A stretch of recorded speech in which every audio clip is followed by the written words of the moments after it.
मेरे सोल्जर्स, कैसे हैं आप सब। आई होप कि आप अच्छे होंगे और अपनी पढ़ाई भी आप अच्छे से कर रहे होंगे। पूरे जोश और जुनून के साथ में आप अपनी तैयारी में लगे हुए होंगे। हमने अपनी लास्ट क्लास में क्रॉस प्रोडक्ट को एक्सप्लेन किया था। क्रॉस प्रोडक्ट या फिर वेक्टर प्रोडक्ट, ये क्या होता है, ये हमने अपनी लास्ट क्लास में एक्सप्लेन किया था। आज वेक्टर्स में हमारा लास्ट टॉपिक है रिलेटिव वेलोसिटी। इसके बाद में हम मोशन को कंटिन्यू करेंगे, जिसमें हम 1 डायमेंशनल मोशन, 2 डायमेंशनल मोशन, ये सब चीजें हम स्टडी करेंगे। छोटा सा कॉन्सेप्ट है ये रिलेटिव वेलोसिटी का, लेकिन यहाँ से क्वेश्चंस बनते हैं आपके एग्जाम से रिलेटेड। तो इसका कॉन्सेप्ट पहले हम स्टडी करेंगे कि रिलेटिव वेलोसिटी का मतलब क्या होता है और रिलेटिव वेलोसिटी को हम क्वेश्चंस में कैसे, इसका जो फॉर्मूला होता है उसको क्वेश्चंस में हम कैसे इंप्लीमेंट कर सकते हैं। ठीक है, तो सबसे पहली बात ये आती है कि रिलेटिव वेलोसिटी, इसका मीनिंग क्या होता है, इसका मतलब क्या होता है, जिसको कि हिंदी में हम कहते हैं सापेक्ष वेग। ठीक है, अब इसका मतलब ये होता है कि थोड़ा सा ध्यान से आप अगर समझेंगे तो आपको अच्छे से समझ आ जाएगा। मान लीजिए कि कोई भी, ये 2 पर्सन हैं आपके पास में, ये 2 पर्सन है, एक यहाँ पे है और दूसरा आपका यहाँ पे है। ठीक है, ये दोनों पर्सन हैं, किसी वेलोसिटी के साथ चल रहे हैं ये। अब ये जो पहले वाला था, इसकी वेलोसिटी मान लेते हैं कि इसकी वेलोसिटी थी v1 और जो दूसरे वाला है इसकी वेलोसिटी थी v2। ठीक है, दोनों एक दूसरे के साथ रिलेटिव वेलोसिटी में चल रहे थे, मतलब ये दोनों इंडिपेंडेंटली v1 वेलोसिटी के साथ और v2 वेलोसिटी के साथ में चलते जा रहे थे। अब ये मान लीजिए कि आपका 5 मीटर पर सेकंड की वेलोसिटी से चल रहा था। इसकी जो वेलोसिटी थी वो थी हमारी, मान लेते हैं कि 8 मीटर पर सेकंड थी। अब आपसे अगर कोई ये पूछे कि what is the velocity of v1 with respect to v2, पहले के रेस्पेक्ट में दूसरे की वेलोसिटी क्या होगी, या दूसरे के रेस्पेक्ट में पहले की वेलोसिटी कितनी होगी, यानी कि कौन सा तेज चल रहा है और कौन सा धीरे चल रहा है। ये हम क्या करते हैं, किन्हीं भी 2 क्वांटिटीज का हम कंपैरिजन करते हैं बेटा। तो जब हम कंपैरिजन करते हैं तो कंपैरिजन में क्या होता है कि हमारे पास 2 क्वांटिटीज होनी चाहिए। अब यहाँ पे हमारे पास है, तो पहला दूसरे के रेस्पेक्ट में कितना तेज या कितना धीरे चल रहा है, या दूसरा पहले के रेस्पेक्ट में कितना तेज या कितना धीरे चल रहा है, उसी को हम क्या कहते हैं, रिलेटिव वेलोसिटी। यानी कि एक से दूसरे को हमने क्या कर दिया, रिलेट कर दिया। ठीक है, उसके साथ में हमने उसको कंपेयर कर दिया। तो हम इसको लिख सकते हैं velocity of first with respect to 2। तो वेक्टर्स क्या कहते हैं कि ये फॉर्मूला होगा आपका v1 माइनस v2। ये हमारे पास एक फॉर्मूला आ जाता है v1 माइनस v2। ठीक है, अब दूसरे की वेलोसिटी पहले के रेस्पेक्ट में, तो दूसरे की वेलोसिटी पहले के रेस्पेक्ट में आपके पास फॉर्मूला होगा v2 माइनस v1। यही होती है आपकी रिलेटिव वेलोसिटी। आई होप कि इसका जो बेसिक कॉन्सेप्ट था वो आपको समझ आ गया होगा। ठीक है, जैसे कि मैं आपको थोड़ा सा और डिटेल कर देती हूं कि मान लीजिए कि आपके पास में 2 कार थी। ठीक है, एक कार थी आपकी कार A और एक कार थी आपकी कार B। इसकी वेलोसिटी थी आपकी 50 मीटर पर सेकंड और इसकी थी आपकी 60 मीटर पर सेकंड। आपसे अगर कोई ये पूछे कि A के रेस्पेक्ट में B की स्पीड कितनी है, तो A के रेस्पेक्ट में B की स्पीड क्या है, B is slower then A। B A से धीरे चल रहा है और A अगर B से कंपेयर करें तो A B से तेज चल रहा है। तो हम इसको लिख सकते हैं कि BAB कितना तेज चल रहा है, अब कितना चल रहा है वो हमें निकालना है। तो वो हम कैसे निकालें, VA माइनस B, तो VA माइनस VB, या कितना धीरे चल रहा है ये हम भी निकाल सकते हैं, VB माइनस VA। दोनों की आपके पास वैल्यू आ जाएगी। ये वैल्यू आ जाएगी आपके पास में 10 मीटर पर सेकेंड और ये वैल्यू आ जाएगी आपके पास में -10 मीटर पर सेकेंड। और नेगेटिव का मतलब क्या होता है बेटा? नेगेटिव का मतलब होता है आपका कि वो वेलोसिटी डिक्रीजिंग है। आई होप कि ये वाला जो कॉन्सेप्ट था ये आपको इजीली और अच्छे से समझ आ गया होगा। ठीक है, अब हम बात करते हैं इसके कुछ की पॉइंट्स की, यानी छोटी छोटी मगर मोटी बातें। ठीक है, अब इनकी हम बात करते हैं। ये 3 ही बातें हैं इसमें और तीनों ही इंपॉर्टेंट हैं। ठीक है बेटा,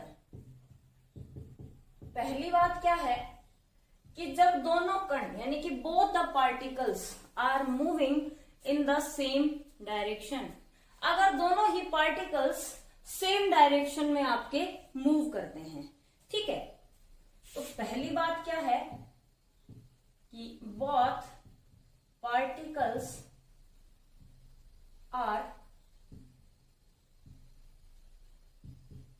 मूविंग इन सेम डायरेक्शन। ठीक है, या दोनों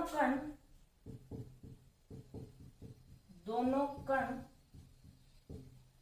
समान दिशा में गतिमान हों, तब क्या होगा? इस कंडीशन में जो फॉर्मूला हमारे पास आएगा वो फॉर्मूला हमारे पास आएगा V12 V1 माइनस V2, या इसी को अगर हम दूसरे के रेस्पेक्ट में निकालें V21 तो ये आ जाएगा V2 माइनस V1। एक्सप्लेन करते हैं एग्जाम्पल लेके।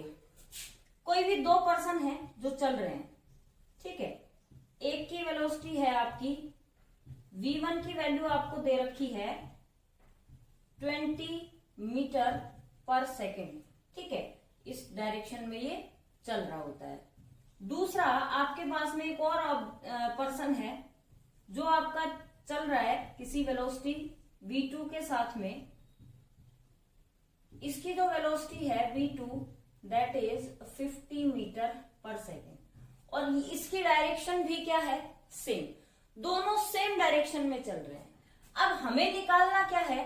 सेकंड के रेस्पेक्ट में फर्स्ट की वेलोसिटी निकालनी है। तो सेकंड के रेस्पेक्ट में फर्स्ट की वेलोसिटी यानी कि V12।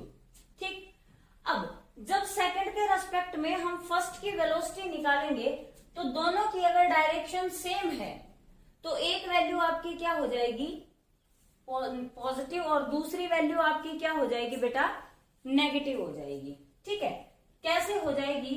ये हो जाएगी आपकी V1 माइनस V2।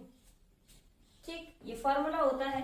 ये वैल्यू आ गई हमारे पास 20 माइनस 50 मीटर पर सेकेंड, यानी कि माइनस 30 मीटर पर सेकेंड। इसका अगर मैग्नीट्यूड निकालेंगे तो ये आ गया आपका 30 मीटर पर सेकेंड। आई होप कि ये वाला जो कॉन्सेप्ट है आपको समझ आया होगा। एक के रेस्पेक्ट में जब दूसरी को निकालते हैं तो क्या होता है? एक पॉजिटिव वैल्यू होती है और दूसरी नेगेटिव होती है। दोनों की डायरेक्शन अगर अपोजिट होती है तो साइन किसका आ जाता है? माइनस, और माइनस माइनस क्या होता है? प्लस। ठीक है, क्योंकि जब हमें वेक्टर्स में निकालना होता है ना वेक्टर ए बी, तो इसका मतलब ही यही होता है BA माइनस BB। अगर दोनों की डायरेक्शन सेम है मतलब दोनों के साइन भी सेम है, ये भी पॉजिटिव ये भी पॉजिटिव, तो साइन बीच में किसका रह गया? माइनस था, माइनस ही रह गया। अगर दोनों की डायरेक्शन आपकी अपोजिट है, एक इधर है एक इधर है, तो एक को आपको नेगेटिव लेना पड़ेगा, एक को आपको पॉजिटिव लेना पड़ेगा। यहाँ पे VAB क्या हो जाएगा? VA minus minus of BB, तो ये वैल्यू हो जाती है आपकी BA प्लस BB।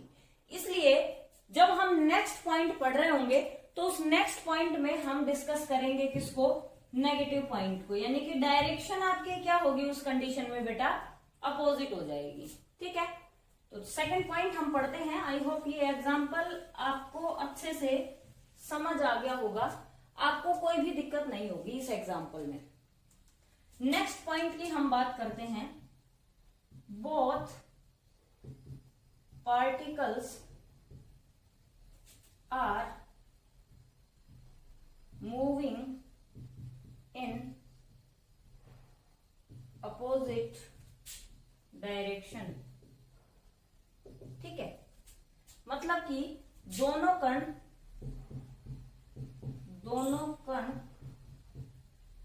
विपरीत दिशा में गतिमान हों। अगर दोनों विपरीत दिशा में गतिमान होंगे तब क्या होगा? तो आपको सीधा फॉर्मूला याद रखना है। होता क्यों है ये मैंने आपको बता दिया है। V12 तो V1 प्लस V2 हो जाएगा। V21 लेंगे तो भी V2 प्लस V1 हो जाएगा। पॉजिटिव वैल्यू आएगी इसमें हमेशा। वही सेम सिचुएशन कि दो पर्सन है और दोनों अलग अलग वेलोसिटी के साथ मूव कर रहे हैं। V1 की वैल्यू है 10 मीटर पर सेकेंड और दूसरा जो पर्सन है वो आपका मूव कर रहा है 30 मीटर पर सेकेंड के साथ में। तो एक इधर जा रहा था, एक इधर जा रहा था, या एक इधर जा रहा था और एक इधर जा रहा था। दोनों की डायरेक्शन क्या थी? अपोजिट थी। अब फर्स्ट के रेस्पेक्ट में सेकंड की निकालनी है या सेकंड के रेस्पेक्ट में फर्स्ट की निकालनी है, हम यही निकाल लेते हैं। तो इसकी वेलोसिटी दोनों ही कंडीशंस में क्या आएगी? सेम आएगी। आप कैसे भी इसको जोड़ लीजिए, 30 प्लस 10 करिए या 10 प्लस 30 करिए बेटा, हमेशा क्या आएगा इसका आंसर? 40 मीटर पर सेकेंड ही आएगी इसकी रिलेटिव वेलोसिटी। क्लियर हो गई ये बात? आई थिंक आप सबको कोई डाउट नहीं होगा इसमें। ठीक है, अब तीसरी बात आती है कि जब आपका दोनों कण एक दूसरे के लंबवत हों, यानी कि both the particles are perpendicular to each other. Both particles are mutually perpendicular. ठीक है, म्यूचुअली परपेंडिकुलर का मतलब क्या है? दोनों कण एक दूसरे के लंबवत हों। दोनों कण एक दूसरे के लंबवत हों। इसका मीनिंग क्या होगा? इसका मीनिंग ये होगा कि यहाँ पे एक पार्टिकल हमारे पास ऐसे मूव कर रहा है और दूसरा पार्टिकल हमारे पास ऐसे मूव कर रहा है। दोनों की वेलोसिटी अपोजिट डायरेक्शंस में है, लेकिन दोनों क्या है? एक दूसरे के परपेंडिकुलर हैं। तो यहाँ पे हम क्या निकालते हैं? यहाँ हम निकालते हैं रिजल्टेंट। मैंने आपको वेक्टर्स पढ़ाए थे, उसमें मैंने आपको इसका रिजल्टेंट बताया था और इसका रिजल्टेंट क्या आ जाएगा? V12। ठीक है, या V21, कैसे भी निकालिए। इसका फॉर्मूला होगा आपका √V1 square plus V2 square. ये आपके पास में वैल्यू आ जाएगी इसकी, क्योंकि यहाँ पे हम पाइथागोरस थ्योरम का यूज भी कर सकते हैं, लेकिन वेक्टर्स में इसका रिजल्टेंट का आंसर यही होता है। ये हमने वेक्टर्स वाली क्लास में भी पढ़ा था। मान लेते हैं कि ये आपकी 3 है और ये वैल्यू आपकी 4 है। ठीक है, मीटर पर सेकंड में, ये भी आपकी मीटर पर सेकंड में। तो इसका आंसर क्या आ जाएगा? √3 स्क्वायर प्लस 4 स्क्वायर।